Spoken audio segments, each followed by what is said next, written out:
Now, I was going to review this Warframe much closer to its release, but Fortuna came out and I was a bit occupied. But what better time to go back to Garuda now that she has been buffed ever so slightly? And what do these changes mean for this Warframe, and what do they have in store for us?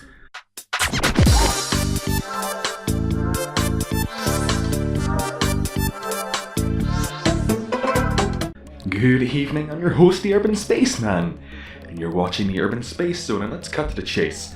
Garuda is amazing in my eyes, not only from a technical standpoint, but through her concept alone. You see, Garuda is based around one thing, and that very same thing helped introduce the ESRB rating, and that is gore.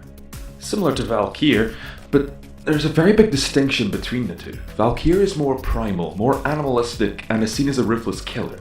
Garuda, on the other hand, is more elegant and refined, using her enemies to keep her alive. They both have asymmetrical designs, with Valkyr's looking more ravaged and destroyed, and Garuda looking more graceful. It's the sheer fact that DE took an already established Warframe concept and changed the personality, looks, feel, and pretty much everything about her, and made her stand out and act as the yin to Valkyr's yang. She boasts some really good stats, the best of the bunch being armor with 300 at max rank, with health and shields being the exact same value. She also boasts a high base energy, 270, being the second highest energy value in the game, only topped by 3 frames which have the same 300 energy. This makes mods like Quick Thinking very viable, and I'll go into why that's a must-have mod for this frame in a little bit. And if I were to sum up how she plays, I'd say she's a female version of Harrow, so instantly you know I'm gonna love her. Unlike most frames, she has 2 passives. The first one, Depth's Gate, gives you more power strength the lower your health is, and the second one automatically equips Garuda's Talons when you have no weapon in your melee slot. The Talons are a neat addition and adds a unique weapon without relying on the already established exalted weapon mechanic. And to be honest, that's a good thing. But to summarise the talents, they have a fair amount of status chance, not a lot of crit, a decent attack speed of 1, and a fair amount of damage, mostly allocated to slash because, you know, gore Warframe and all. The base range is a bit short for my liking, but nothing a primed reach won't fix. Now on to the meat of the frame, the abilities.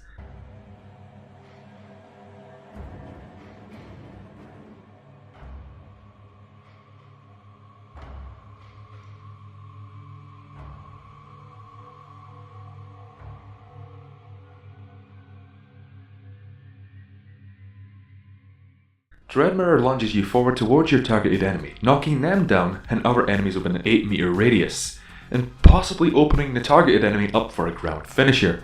The lunge itself doesn't do much damage, but if the enemy is under 40% health, then they will get killed.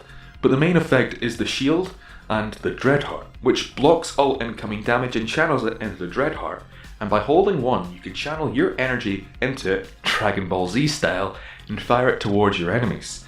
As of the recent hotfix, you can now hover if you happen to hold one in the air, which can be useful, but can also lead you wide open for attacks from other angles, so it should be used with caution.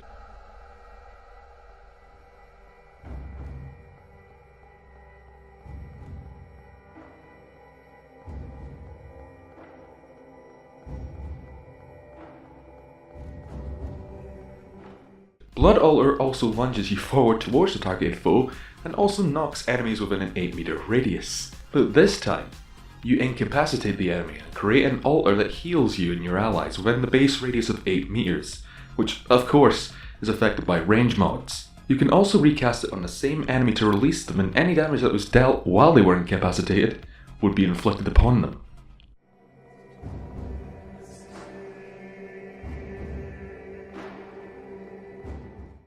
Her third ability, Bloodletting, sacrifices 50% of your base health and converts it directly into energy.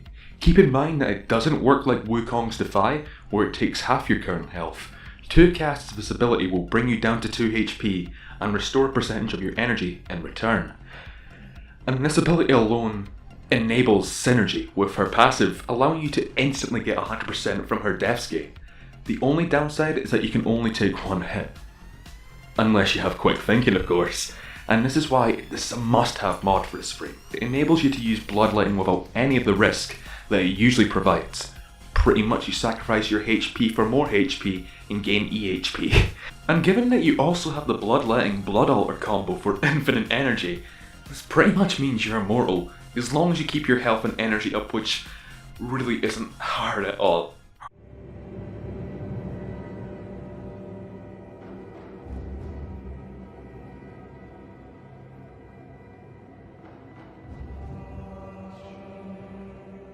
Her ultimate, Seeking Talons, is pretty much Hunter Munitions if it was an ability. When you cast it, you can charge your talons, increasing the range more you hold it in, and release your talons to hunt for enemies.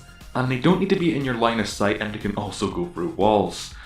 After that, enemies that were hit are marked with an M, which looks more like an inspiration may have been drawn from DBZ with her design. The enemies that are marked have a higher chance of any attack causing a slash proc, and the percentage is moddable. And once you have 200% power strength, the chance that all further attacks will cause a slash proc is at 100%. And this is the sole reason her Dreadheart works so well with this ability, since the damage scales and is an AoE attack and inherently procs impact damage. You can imagine the amount of damage it can do. And similarly to Dreadmirror's Dreadheart, when you cast this in the air you will hover. Garuda is a very tanky frame, but not in the conventional sense. It doesn't inherently come from her stats, her health, or mainly her armor, but she is pretty good in those areas.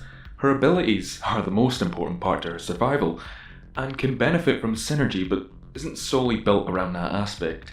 All of her abilities can work in tandem with each other, but also brings things to the table on their own. And because I have a lot more respect for you guys, I'm just going to give you the outline for what mods may be good on your build, not just flat out giving you a build. So, quick thinking is of course the first of the bunch, and I know a lot of people don't see the value in this mod, and believe me, I didn't either. If you told me that this mod helps frames like Harrow, I would have give you a weird look. But this is the only instance, apart from Trinity, where this mod really shines. Coupled with Prime Flow, and you've essentially got so much EHP. A max fiber to take advantage of that great 300 armor, and I personally leave Vitality out of my build because I don't want to have free survivability mods, but that's just me. Natural Talent doesn't hurt for faster casting speed, and a max Fleeting Expertise for 160 efficiency, and counter the negative duration with Prime Continuity works wonders for me, in all honesty. And one of the main things you want to prioritise is either power efficiency or strength, because you'll be casting a lot, and if you want to take advantage of that 100% slash proc chance from Seeking Talons, then that option's also there for you.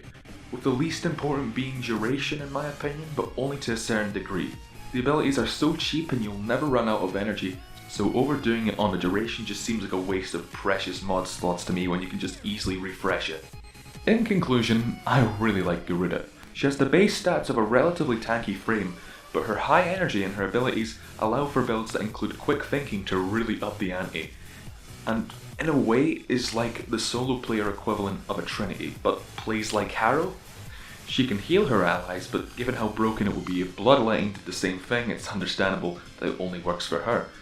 She has insane sustain in that round, being able to frequently gain health and energy, and even though the abilities on their own don't do too much damage, it seems rather absurd that some people would disregard her potential if put in the right hands. And it's not like she doesn't do that much damage. The 4 and the 1 combo is the best way to do a lot of damage with Garuda, trust me. And all things considered, she gets a rating of 9.5 grades out of 10 from me. Especially considering the little buffs and changes that were made, they have made the frame all the more better. So, anyways, it's been the Urban Spaceman. Like if you liked the video, dislike if you didn't, subscribe to be part of the Conscious Zone, and hit that notification bell to be part of the Harrow Club. I'll see you all in the next video. Goodbye.